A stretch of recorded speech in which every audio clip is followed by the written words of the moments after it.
Bonjour à tous, bienvenue à notre webinaire Novean et Inside Board. Nous allons donc parler de comment vous aider à booster l'adoption et la performance de votre transformation grâce au digital et à l'intelligence artificielle. Vos intervenants cette matinée lors de cette intervention virtuelle, nous avons côté Novean, donc moi-même Marion Deferrand, directrice associée en charge du développement et du marketing. Nous avons également Vincent Lépingle, directeur associé sur des sujets prospective, engagement et performance. Et côté éditeur Inside Board, Elliot Cain, qui est Customer Success Manager, ainsi que Dimitri Brijatov, qui représente la fonction commerciale chez Inside Board. Alors, voici l'agenda tel que nous vous l'avions proposé dans l'invitation. Nous allons donc vous brosser le contexte dans lequel cette présentation intervient. Nous parlons donc de la mise en œuvre de pratiques agiles à l'échelle de l'entreprise et qui, en tant que transformation totale à l'échelle de l'entreprise, bouscule naturellement le statu quo. Ces bénéfices en sont tout à fait plébiscités, mais nous allons nous intéresser plus précisément au fait que le succès de ces initiatives est véritablement lié à leur adoption par les collaborateurs. Ce sont donc des sujets qui seront illustrés par notre partenaire Inside Board. Et puis évidemment, nous répondrons aux questions que vous poserez sur le chat. Alors vous voyez en haut à droite de notre écran un QR code qui vous permet à tout moment, puisque nous l'avons reporté sur les différentes planches de présentation, qui vous permet à tout moment de prendre rendez-vous avec l'un de nos experts pour discuter plus précisément de problématiques qui seraient les vôtres sur ce sujet. Alors nous commençons par quelques mots sur qui nous sommes, en l'occurrence Novean. Donc nous sommes un cabinet de conseil de plus d'une centaine de personnes qui est aujourd'hui leader dans l'accompagnement et de la mise sous contrôle de grands programmes justement de transformation. Nous œuvrons dans 4 principaux domaines d'intervention pour vous accompagner, en l'occurrence, dans vos transformations, dans des problématiques évidemment de cadrage et identification des facteurs clés de réussite de vos transformations. Nous intervenons également possiblement pour vous aider à renforcer des pratiques de pilotage, dans la mise en œuvre de dispositifs clés en main ou construits au travers de solutions du marché, de dispositifs de gouvernance, et nous accompagnons également nos clients sur des problématiques de valorisation de la donnée. Nous sommes présents sur tout secteur industriel confondu, avec à la fois une présence dans des grands comptes du CAC 40, mais aussi nous sommes fortement présents dans le secteur public, à la fois en administration centrale et au niveau des collectivités territoriales. Alors, encore une fois, campons le décor avant d'aller plus dans le détail avec l'éditeur Inside Board sur le descriptif de la plateforme. Clairement, le constat que nous partageons tous, c'est que malheureusement, par rapport à toutes les transformations d'entreprises qui sont opérées, 75% d'entre elles échouent. Si on zoome plus précisément sur les raisons des échecs, il est intéressant de constater, comme il est indiqué ici, que dans 50% des cas, les transformations échouent parce que les objectifs que l'on s'était fixés sont atteints, mais uniquement en surface. Donc, inévitablement, cette transformation plutôt en superficie, eh bien, n'implique pas d'évolution profonde des pratiques professionnelles et on est plutôt sur quelque chose d'éphémère ou temporaire. Dans 30% des cas, pour cette fois-ci, les objectifs sont revus plutôt à la baisse. Donc oui, cela entraîne évidemment de la frustration, potentiellement de la baisse de motivation et de cohésion des équipes. Et dans 20% des cas, les objectifs qu'on s'était fixés sont atteints, mais au détriment du climat social, avec potentiellement du turnover, des pertes de ressources rares et des cultures à la fois existantes et qui ont été insufflées, qui coexistent. Voilà, donc C'est effectivement le sujet sur lequel nous reviendrons tout à l'heure avec l'équipe Inside Board. Alors avant, encore une fois, de rentrer plus dans le détail, si l'on prend si on fait un pas en arrière, repartageons, si vous le voulez bien, le constat du monde dans lequel nous vivons. Donc nous aimons nous appuyer sur ce concept d'un monde VUCA où la volatilité, l'incertitude, la complexité et l'ambiguïté sont monnaie courante. Et en clair, ce qu'il est intéressant à nouveau de partager ici, c'est que la mondialisation de l'économie, conjuguée à l'accélération de la technologie, ont entraîné donc une volatilité que nous connaissons des marchés, des comportements clients, produisent naturellement de plus en plus d'incertitudes. L'aspect réglementaire, donc les lois, les règlements, complexifie les activités des organisations et l'ambiguïté devient quelque chose d'assez normatif. Alors plus précisément, s'agissant de la volatilité et à l'échelle de ce qui nous intéresse, donc des projets d'entreprise, eh bien effectivement, les projets, les stratégies évoluent, changent. L'entreprise, l'organisation doit s'adapter en permanence à son marché, se préparer à des réalités qui sont de plus en plus globales. Elle doit s'inscrire donc dans une dynamique du changement agile et rapide. S'agissant de l'incertitude, ce manque de visibilité qui n'encourage pas toujours une vision à long terme génère un sentiment d'insécurité. Donc l'organisation, l'entreprise doivent bien comprendre les enjeux, ceux des clients ou des usagers, et en permanence se mettre dans un mode de tester de nouvelles offres, de nouveaux services et apprendre en itération à pivoter. Concernant la complexité, ce qu'on pourrait rajouter ici, c'est que cette multiplication qui est ici présentée des sources d'informations provoque ou peut provoquer de la confusion. L'entreprise doit donc pouvoir finement analyser les interactions de son écosystème, apprécier l'interdépendance des différents acteurs. Et puis enfin, petit zoom sur cette notion d'ambiguïté et partageons le fait que la difficulté de certains projets, le mélange des responsabilités peuvent créer de l'immobilisme. Et l'entreprise doit alors vraiment s'attacher à clarifier les rôles, entretenir une démarche pragmatique et inciter à la cohérence par les faits. Alors, en miroir de ce constat, ce que l'on peut évidemment à nouveau partager, et en reprenant les premières lettres de VUCA, pour ici s'intéresser à des réponses, des solutions possibles qui vont nous amener à la problématique de ce matin.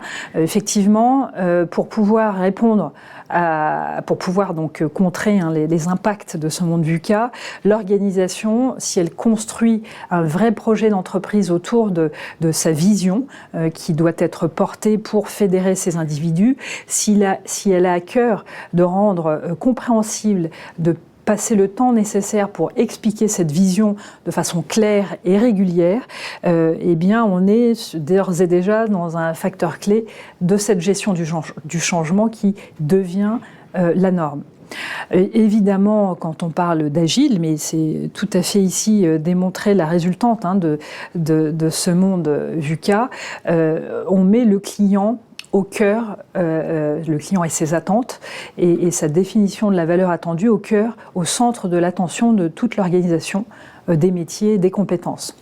Et puis enfin, évidemment, l'agilité, l'agile dans sa dimension multiplication des hypothèses, des itérations, dans le fait d'instaurer un effort collectif, va nous permettre de pivoter, d'effectuer ce pivot et de raccourcir les processus de décision. Alors, plus précisément, donc on est aligné sur le fait que l'agile devient quelque chose auquel nous devons tous nous intéresser pour partager à nouveau ces bénéfices attendus et souhaités et plébiscités donc d'une transformation agilité à l'échelle réussie. On peut effectivement se redire, alors c'est formulé de différentes façons, mais en gros l'idée est ici celle de faire en sorte que les délais entre les choix stratégiques et l'exécution opérationnelle soit évidemment réduite. Ça passe évidemment par des arbitrages au niveau portefeuille, au niveau projet, qui soient vraiment centrés sur la valeur attendue. Ça passe évidemment par cette autonomie qui est renforcée au niveau des équipes, autonomie, responsabilisation. Au niveau de l'agilité à l'échelle, ce qu'il est également intéressant de constater, et donc il faut créer l'environnement requis pour ce faire, c'est d'avoir un alignement en mode collaboratif entre cette planification de tous les trains, de tous les sujets qui sont lancés, et évidemment les capacités à réaliser et de façon transverse. Donc cette notion d'alignement collaboratif et transverse. Et évidemment les finalités qui sont constatées quand cette agilité à l'échelle est assurée de succès, c'est cette diminution et cette accélération du time to market avec un ROI qui est maîtrisé en continu. Alors, eh bien pour bénéficier de ces avantages liés à la mise en œuvre d'une transformation agile à l'échelle, effectivement, l'axe ici sur lequel nous insistons fortement, c'est le fait de ne pas négliger ce changement culturel profond qui est induit par cette transformation agile à l'échelle. En effet, sans transformation culturelle profonde qui implique un vrai investissement dans le temps, investissement aussi autour de nouvelles méthodes, de la ténacité, eh bien les écueils vont perdurer, ceux dont nous parlions sur les résultats des transformations aujourd'hui. Donc il est indispensable que l'ensemble des collaborateurs sachent, comprennent psychologiquement pourquoi ce changement est nécessaire. Donc il y a un travail d'accompagnement. La transformation agile d'une organisation donc, doit permettre de faire évoluer cette culture pour l'ensemble des collaborateurs. Alors, par ailleurs, entre facteurs clés de succès, effectivement, il sera intéressant de voir comment faire évoluer les outils mis à disposition par les collaborateurs, donc, et en particulier les outils de collaboration. On doit aller en toute logique vers une organisation qui amène plus de transversalité, et si l'on veut pouvoir encourager tous les départements de l'entreprise à travailler ensemble, il est certainement intéressant de repenser les outils qui favorisent cette collaboration pluridisciplinaire, et en particulier sur des outils de suivi de projet en temps réel. Et donc changer les outils, c'est une décision qui n'est pas simple et qui doit être préparée. Décider de ne pas changer, potentiellement, c'est aussi vouer à l'échec des tentatives d'agilité à l'échelle. Donc ce sont des vraies questions qu'il faut se poser et qui nous amènent aujourd'hui à vous faire considérer de façon sérieuse une plateforme telle que Insideboard pour vous aider dans ces changements d'outils et dans cette mise en œuvre d'un framework de changement et de collaboration. Et donc, s'agissant de bâtir un framework de changement, les équipes Novéane, aujourd'hui, accompagnent nos clients sur ces sujets. Nous avons d'ailleurs réalisé un autre webinaire qui est enregistré et téléchargeable sur la plateforme Webikeo, comment augmenter de 30% les chances de réussite de vos projets de transformation, où vous aurez l'occasion de voir plus en détail quelles sont effectivement les méthodologies, les approches, les outils également qui sont mis à disposition par nos équipes auprès de nos clients, les principes culturels. Alors donc nous pouvons citer le fait que en termes d'approche, nous appuyons sur des principes de Kotter, de McKinsey aussi, méthode de 7S, pardon. Nous avons à disposition donc des matrices par exemple des parties prenantes, des cartographies pour les interactions et des principes culturels donc qui sont instillés auprès de vos équipes sur des approches écoute et réalité, principes de pédagogie, des principes d'aide, de facilitation ou autres recettes de nos consultants. Voilà, donc je vous propose maintenant de passer à la partie Insideboard et d'avoir la présentation de cette plateforme digitale et intégrant de l'intelligence artificielle. Alors c'est parti. Donc merci donc Vincent et Marion. Alors on va voir en quoi Donc, Insideboard, première plateforme digitale de conduite du changement, va répondre et répond à ces enjeux. Donc, tous les groupes, toutes les entreprises, vous le savez, doivent aujourd'hui se transformer au final pour survivre. Et cette tendance des 10 dernières années, avec des projets qui ont été multipliés parfois par 8 dans les entreprises, s'accentue avec le contexte actuel que vous connaissez de crise sanitaire. Or, leur succès dépend de l'adoption et de l'engagement collaborateur. On est parti avec Insideboard d'un constat assez simple qui est partagé par le marché, donc par les clients, mais qui est aussi partagé par les analystes, tels que les cabinets Gartner, McKinsey. Ça, on a parlé tout à l'heure. 3 projets sur 4 échouent faute d'un accompagnement au changement des collaborateurs dans la durée. Et donc, les approches traditionnelles du change management, on se rend compte qu'elles ne fonctionnent plus. Comme illustre la courbe d'adoption des projets de transformation, que vous pouvez voir sur le graphique en violet. Et donc, quand on cherche à analyser et à comprendre, on constate que la courbe d'adoption décolle en phase de préparation et au début du déploiement des projets, qui, eux, vont concentrer généralement tous les investissements en accompagnement, c'est-à-dire des investissements qui sont focalisés en général sur la formation et sur la communication. Et ensuite, on constate une chute brutale et drastique après le déploiement qui correspond à la fin, on va dire, des effets de levier traditionnels du change. Et donc, les moyens diminuent, les équipes projets aussi, les équipes locales sont souvent débordées et le collaborateur, au final, se retrouve complètement livré à lui-même. Et donc, les échecs engendrés par ce manque d'accompagnement représentent au final beaucoup d'investissements, que ce soit humain ou que ce soit financier, pour un projet au final qui n'est pas adopté. Donc, ce qui manque, on va le voir, c'est un lien dans la durée entre les collaborateurs et les transformations de leurs entreprises dans lesquelles ils doivent s'engager. Et Insideboard, on va le voir, va permettre ce lien qui repose sur 3 piliers. Donc, tout d'abord, Insideboard va permettre de connecter les différentes communautés, les collaborateurs, les managers, mais aussi le top management. Et ces communautés vont avoir un environnement qui leur est propre autour du programme de transformation. Et donc, ils vont savoir où aller pour avoir la bonne information en un seul clic, car tout est centralisé. On fait face à notre époque à une vraie infobésité, on va dire, de l'information. Et donc, il est vraiment nécessaire de pouvoir, au final, faire le tri et trouver cette information directement sans avoir besoin de passer du temps de la chercher, parce que sinon, au final, on ne va pas la trouver. Ensuite, dans chaque entreprise, on voit que, au final, chaque entreprise vit dans un écosystème d'outils. Et Insideboard est là pour aussi, on va dire, se connecter à ces outils et en tirer les meilleurs indicateurs. Insideboard va donc mesurer l'avancement de cette transformation à l'aide d'indicateurs clés. Et pour ce faire, nous définissons avec le partenaire, avec le client, les objectifs à atteindre pour soutenir ces enjeux. Et ça va permettre 2 choses. D'une part, ça va permettre de donner de la visibilité aux collaborateurs sur le contenu du programme, sur ses objectifs qu'il doit atteindre, donner du sens. Et d'autre part, cela permet aussi aux équipes projets, aux managers, au top management de piloter l'adhésion et l'adoption des nouveaux processus. Ils auront donc une vue d'ensemble de leur équipe ou une vue d'ensemble du programme pour le top management et ils sauront où ils doivent mettre ou non des actions en place en un seul clic.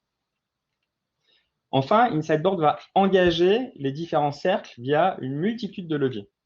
Comme dans tous les programmes de transformation, certains collaborateurs comprennent et évoluent très rapidement. Donc, on veut s'assurer que ces collaborateurs progressent encore mieux et continuent d'être moteurs.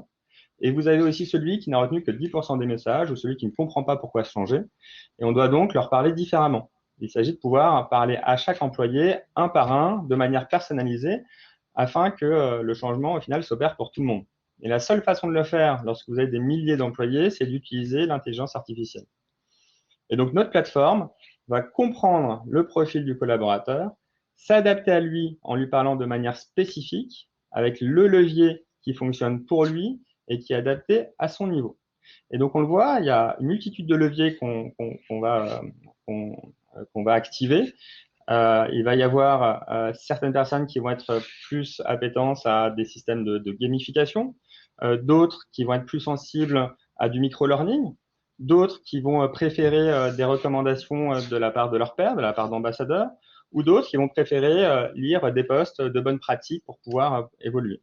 Et donc, au final, quand on additionne chacun de ces leviers, on va avoir grâce à l'un, 15% d'adoption, 20% d'adoption grâce à l'autre, 30%, etc., jusqu'à atteindre des taux de 80 à 90% d'adoption. Donc, à travers ces leviers, le but est de créer une émulation positive, de donner envie aux collaborateurs de progresser et de mieux s'impliquer dans les transformations grâce à une expérience au final qui est unique, qui est ludique et surtout qui est porteuse de sens.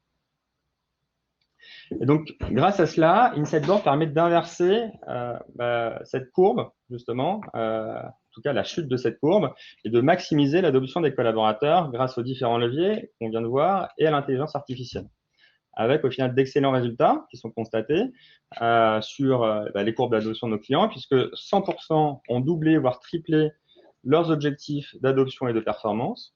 Le ROI constaté est en moyenne, fait en moyenne x5 sur une durée de 3 ans. Plus de 25% d'économies sont réalisées sur les coûts de formation et plus de 25% de temps est gagné en termes de pilotage et d'animation du changement. Et donc, fort de ces résultats, au final, InsightBoard, c'est déjà plus de 150 000 utilisateurs dans le monde et on double chaque année. On travaille avec plus de 30% des groupes du CAC 40, tous secteurs confondus et tous métiers confondus. InsightBoard, c'est aussi une entreprise 100% made in France, membre de la French Tech, et on est reconnu par Gartner en tant qu'éditeur d'un nouveau segment de solutions, qui est le segment du DAS, Digital Adoption Solution. Gartner nous a également décerné le label de Cool Vendor. C'est un label qui met en avant et qui met, on va dire, en valeur les entreprises qui innovent, qui sont innovantes et surtout qui ont un produit qui ont un réel impact sur le business. Et enfin, InsightBoard, c'est aussi une reconnaissance du marché avec une deuxième levée de fonds de 25 millions d'euros réalisée en 2020 et qui nous permet d'accélérer notre développement en France et surtout à l'international. Et donc maintenant, je vais laisser la parole à Elliot qui va vous présenter une démonstration afin de vous permettre de vous projeter un petit peu plus sur la plateforme. Elliot, c'est à toi. Ouais, merci beaucoup. Donc, ce que je vais faire, c'est que je vais vous parler d'un cas concret de transformation agile qui a été opéré qui est en cours. Donc, concrètement, excusez-moi, voilà ici. Je vais vous montrer donc exactement ce qu'on fait nous pour accompagner ces transformations agiles. Donc là, on est dans le contexte d'un groupe international qui, sur la partie IMEA, c'est-à-dire Europe, a décidé de transformer son fonctionnement. Il fonctionnait en mode par pays avec un centre de décision qui était totalement indépendant par pays pour l'exploitation et la conduite de ces projets. L'idée était d'avoir un meilleur contrôle pour être capable d'avoir une stratégie d'entreprise plus ancrée sur la valeur, la vision de son plan de développement, etc., tout en gardant une agilité au niveau des pays pour pouvoir ensuite faire l'implantation. Donc, le choix qu'ils ont fait, c'était d'avoir une transformation globale sur l'agilité. Donc, non pas le processus projet agile, mais plutôt une agilité à l'échelle, c'est-à-dire avoir développé à la fois la culture, les process et les outils qui correspondent à cette agilité pour être capable de prendre les décisions en centrale et ensuite d'être capable de s'adapter rapidement au contexte en fonction de ce qui peut arriver par les éléments externes et ensuite de pouvoir décliner par pays ces éléments-là et d'être capable de réagir rapidement en fonction des changements. On le voit très bien sur l'année 2020 et encore 2021. Chaque pays a notamment en Europe, ses propres adaptations par rapport à la réaction à la Covid. Et dans ces cas-là, réagissent différemment en fonction pour décliner ces projets-là. Donc, il y avait une vraie nécessité de développer cette agilité. Donc, on a travaillé avec eux et avec nos partenaires pour développer ces processus agiles. Donc, nos partenaires sont là pour travailler sur les process agiles, sont là pour travailler sur l'outillage, un outil qu'on appelle PPM, qui est Project and Portfolio Management, qui sert à faire tout ce qui est le Kanban, le Trello, le pilotage de projet, le suivi de portefeuille, la gestion capacitaire et d'être capable de mettre tous les process agiles déclinés dans les outils, mais également toute la transformation culturelle, la montée en compétences des personnes sur l'agilité et tout ça au niveau entreprise à l'échelle et à tous les niveaux hiérarchiques. Donc, ce qu'on a fait et qu'on voit ici, donc je vais prendre le cas de Maria qui s'est connectée sur son environnement de travail classique. Aujourd'hui, le choix de cette entreprise-là était de le mettre sur un Office 365. On peut également le mettre sur n'importe quel outil. Et Maria se connecte à son application métier et puis elle est accueillie par le widget InsightBoard. Alors, en un clin d'œil, Elle peut voir ses indicateurs de succès en termes de compétences, où elle en est sur les attentes qui ont été définies par rapport au programme de transformation.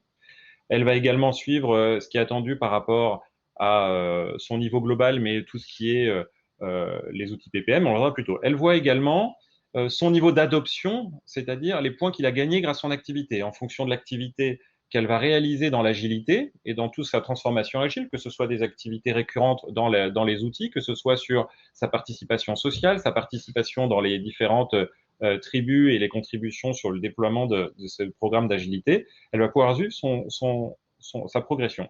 Et enfin, en un clin d'œil, elle va pouvoir voir les dernières actualités, les tutoriaux et les bonnes pratiques du programme de transformation.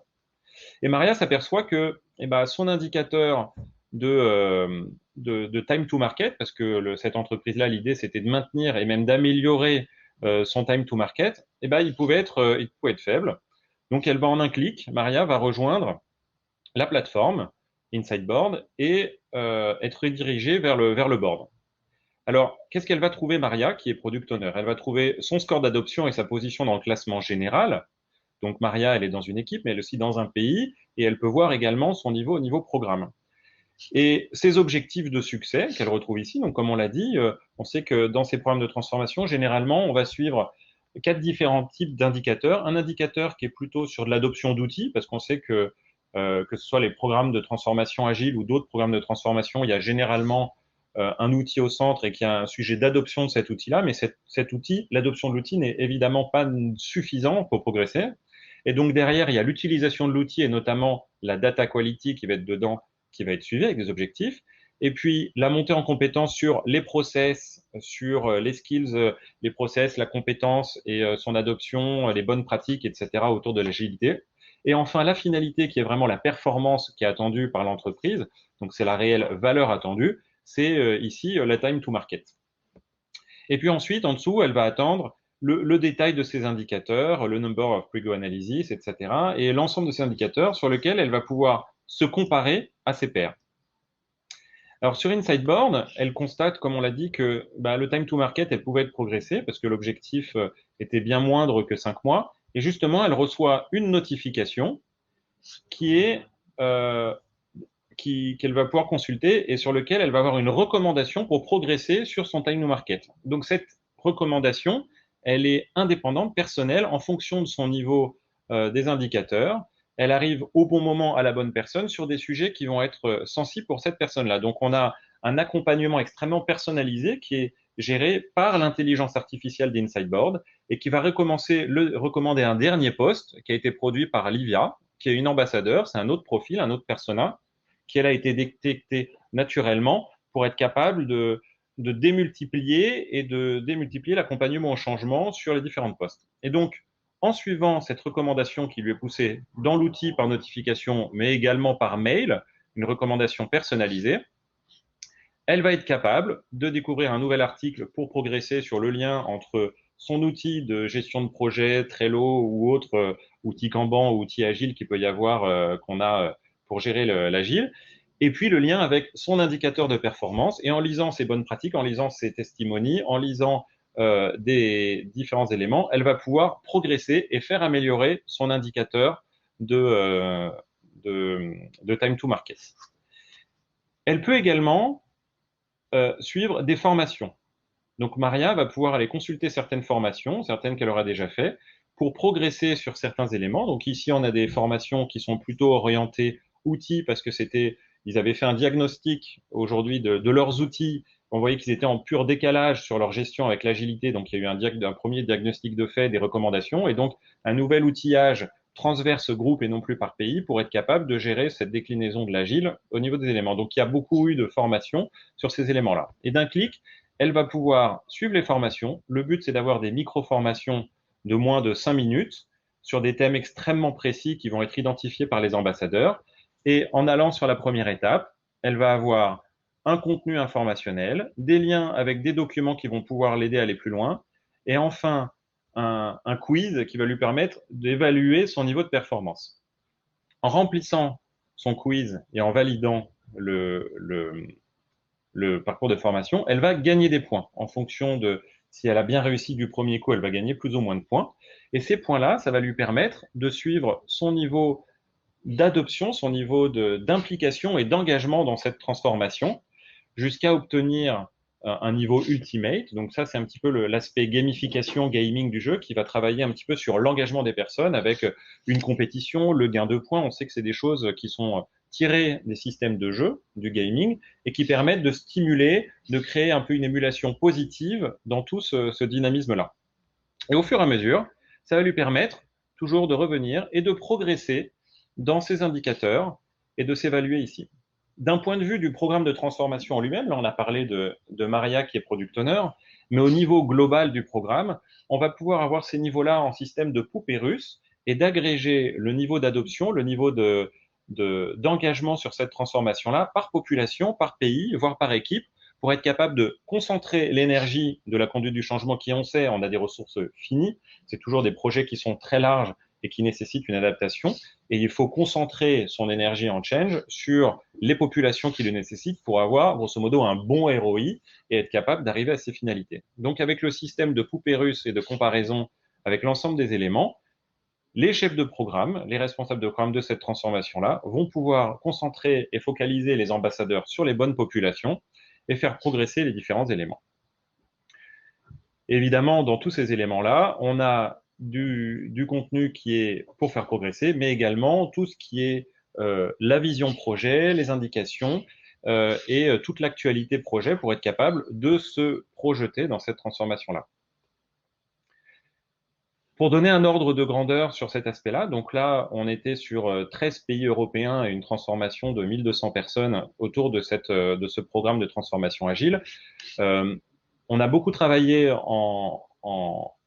sur la première phase pour un diagnostic, pour comprendre quels étaient le gap. Le but étant évidemment de pas de définir un programme de transformation qui arrive à un niveau d'expertise, d'agilité extrêmement élevé. Il faut avoir quelque chose de pragmatique et ensuite de faire la méthode des petits pas. Et ensuite, on a travaillé pendant 1 mois et demi, 2 mois sur la plateforme en tant que telle pour qu'elle soit extrêmement personnalisée à l'organisation de ce client-là, organisée à la culture et paramétrée par rapport à la culture et au mode de fonctionnement de ces éléments. Donc, il nous a fallu 1 mois et demi, 2 mois pour le paramétrer et pour lancer cette dynamique sur laquelle on est en cours de progrès, mais en tout cas, on a déjà un engagement de plus de 60% des personnes. Donc, l'engagement se définit de façon un peu complexe, c'est que ce soit la participation, la progression, etc. En tout cas, on a plus de 65% d'adoption sur ce programme de transformation vers l'agile qui nous arrive.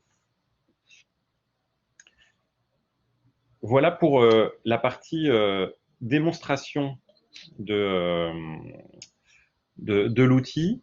N'hésitez pas à poser toutes les questions que vous souhaitez sur le chat et auxquelles nous répondrons avec grand plaisir.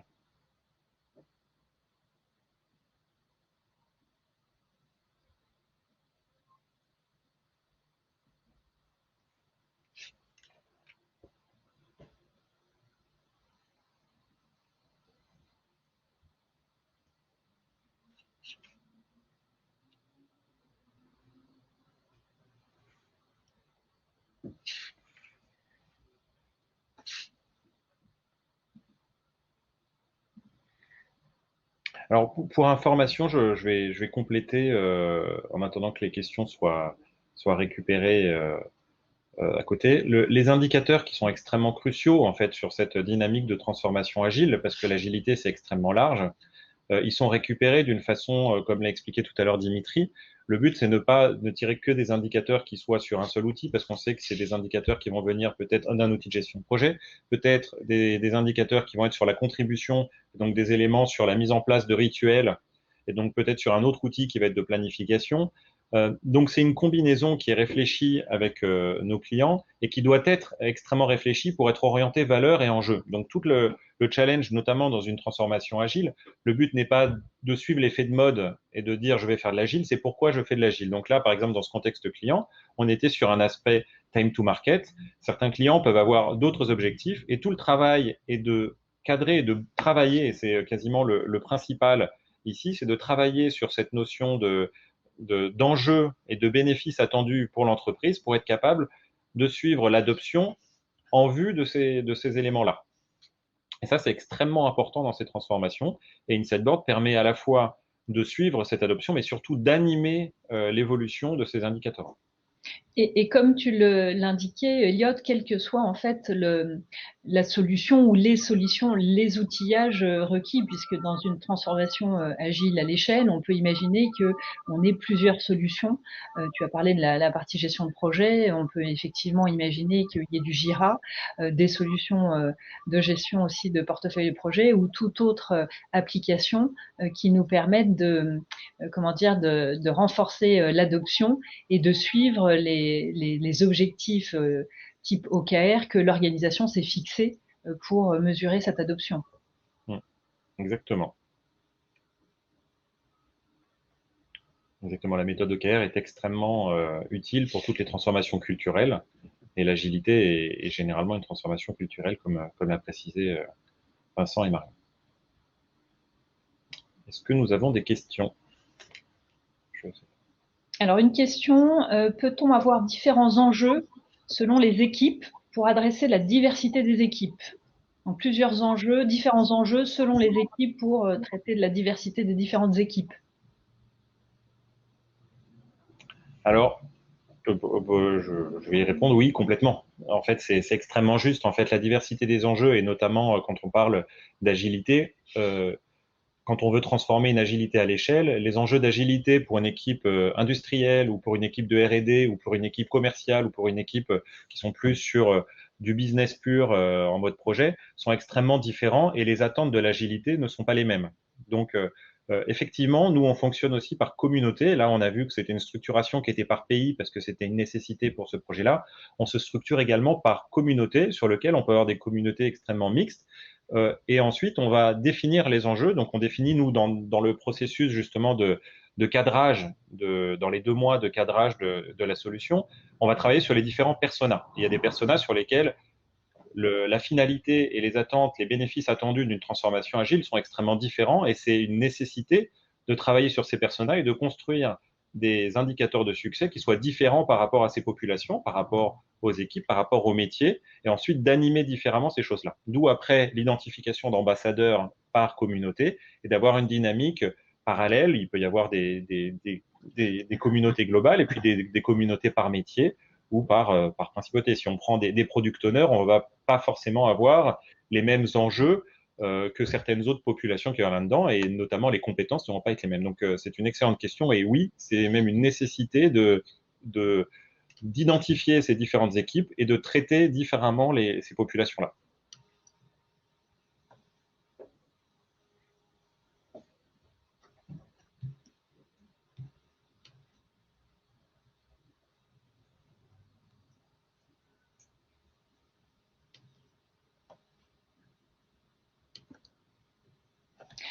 Une autre question, alors je pense que ça s'adresse encore une fois à Elliot et Dimitri.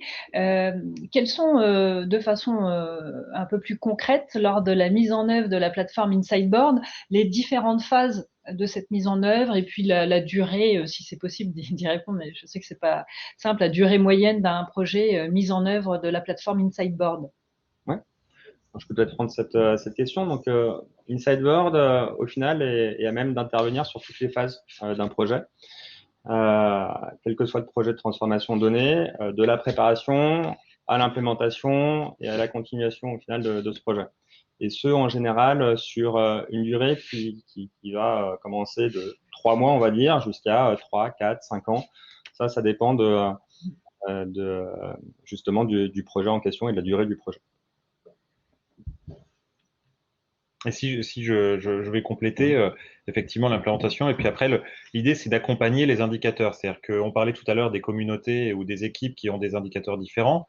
Le but aussi, c'est de faire évoluer, en fait, c'est de l'accompagnement et Novéane aussi est là pour accompagner aussi sur cette transformation. C'est la méthode des petits pas. Le but, c'est de s'évaluer et de se dire, j'ai atteint un premier palier. Donc, bon, ces 3 ans, le but n'est pas d'avoir un effet tunnel, mais de bien structurer cette transformation, de la séquencer par niveau de maturité et d'aller d'un niveau de maturité à l'autre. Donc, dans cette année, on dit généralement une transformation culturelle. Donc là, on est vraiment sur du très global, c'est 3 ans. Mais ça ne veut pas dire un effet tunnel. Et il faut accompagner et faire évoluer les enjeux, faire évoluer les indicateurs pour que l'ensemble des collaborateurs, l'ensemble des équipes combattent cet effet tunnel et soient capables de se projeter au fur et à mesure sur des délais courts et surtout marquent des réussites dans ces progressions-là. Une question également à l'attention des équipes Inside Board. La plateforme peut être, évidemment, aujourd'hui, on a vu les clients déjà installés chez des clients pour aider l'organisation, par exemple, des ventes à l'adoption d'une plateforme Salesforce.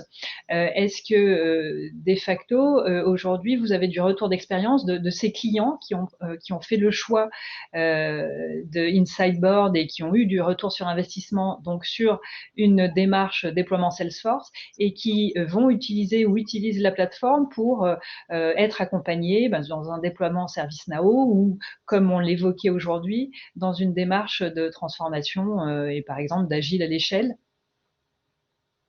Donc, l'utilisation de la plateforme Insideboard pour différents projets d'entreprise, la plateforme étant déjà installée, par exemple, pour Salesforce au démarrage.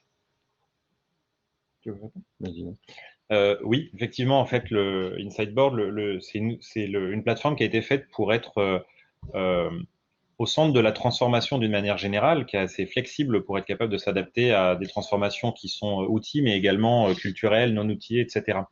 Donc, c'est les personnes qui sont dans cette transformation, qui utilisent Insideboard, se projettent dedans de façon facile. Le but, c'est que ce soit un outil un peu du récurrent. Et donc, nos clients, généralement, l'utilisent ensuite pour démultiplier le nombre de projets. Donc, sous le même accès à la plateforme, ils peuvent ensuite, s'ils font partie de plusieurs projets, changer. Donc, typiquement, quand on est sur des populations ou des clients qui sont sur l'animation de réseaux, des réseaux d'agences, par exemple.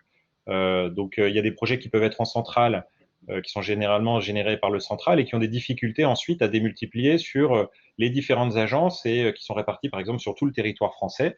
Et donc, il y a des projets qui sont commerciaux, développement de la relation client avec un outil comme Salesforce.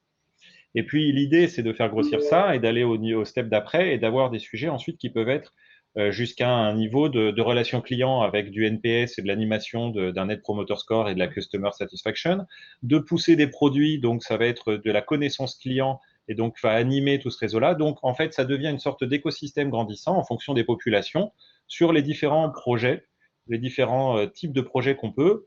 Les collaborateurs étant familiarisés avec la plateforme vont switcher de communauté et être familiarisé sur les indicateurs et avoir en fait cette culture, développer aussi cette culture de se dire on me transforme, mais pour une fois on me dit pas juste c'est du top-down, voilà comment je fais, c'est aussi qu'est-ce qu'on attend de moi et comment je suis capable d'arriver à cet objectif-là. Donc on a plusieurs projets qui sont partis d'un Salesforce pour un déploiement CRM à de la connaissance client et puis sur lequel on déploie effectivement de l'ITSM avec du service management parce que ça rapproche et que c'est un écosystème assez proche. Finalement, on a une API internationale, on se connecte là-dessus. Et donc, pour développer du service management avec de la culture service, des nouveaux process et tout l'utile, c'est une plateforme qui est extrêmement adaptée pour faire aussi ces changements-là.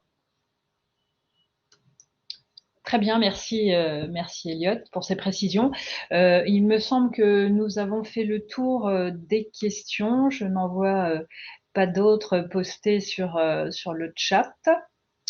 Alors, je conclurai en vous remerciant tous ceux qui vous êtes connectés pour votre patience, surtout au démarrage. Merci à Dimitri et Elliot pour cette présentation et démonstration tout à fait intéressante. Et nous allons, parce que la première partie a quand même connu de petits soucis techniques, procéder au réenregistrement de ce webinaire pour pouvoir le publier sur la plateforme Webikeo et vous pourrez donc le télécharger et avoir, si vous le souhaitez, la première partie de façon audible ou le communiquer au sein de vos organisations si évidemment ces sujets font résonance avec des problématiques que vous auriez.